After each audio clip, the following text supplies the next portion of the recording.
અંકલેશ્વરના 2 તેમજ ભરૂચના એક મળી 3 અલગ અલગ સ્થળોથી એમડી તથા ગાંજાના કુલ 3 કેસો સુધી કાઢી ભરૂચ જિલ્લા પોલીસે ₹15,28,928ના મુદ્દામાલ સાથે 3 આરોપીને અટકાયત કરી હતી।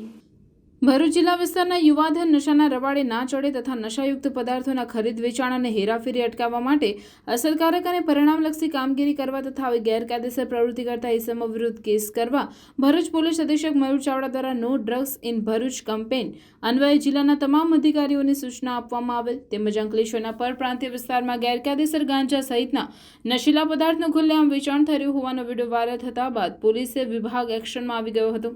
ભરૂચ એસઓજીનો સ્ટાફ અંકલેશ્વર વિસ્તારમાં પેટ્રોલિંગમાં હતો તે દરમિયાન બાતમી મળી હતી કે અંકલેશ્વર જીઆરડીસીમાં આવેલ એશિયન પેન્ટ ચોકડીથી ઈટીએલ ચોકડી જવાના માર્ગ ઉપર ગલ્લામાં મહિલા માદક પદાર્થ ગાંજાનું વેચાણ કરે છે। આ બાતમીના આધારે પોલીસે દરોડા પાડ્યા હતા। પોલીસે સ્થળ પરથી ₹35,03.512 કિલો ગાંજો તેમજ રોકડા મળી 86,000થી વધુનો મુદ્દામાલ કબજે કર્યો હતો અને મૂળ યુપી તેમજ હાલ જીતાલી ગામની સ્વીટ ડ્રીમ સોસાયટીમાં રહેતી બુલબુલ દેવી રાજેશ તુનતુન મંડલની અટકાયત કરી હતી।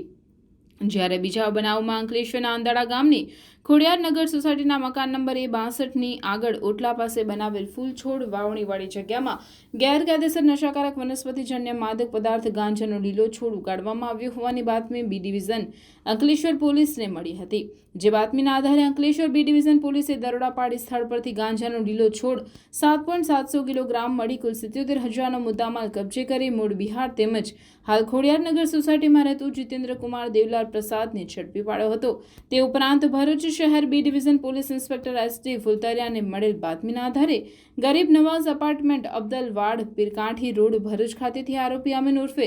જાવેદ હનીફ ઇબ્રાહીમ મલિક પાસેથી એમડી ડ્રગ્સનો જથ્થો વજન 130.7 ગ્રામ કિંમત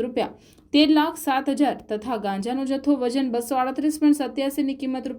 ₹2,388 તથા રોકડા 45,920 તેમજ 2 મોબાઈલ મળી કુલ 13,65,508નો મુદ્દામાલ કબજે કરી the narcotics drugs and psychotropics substances act 1985ની કલમ 8C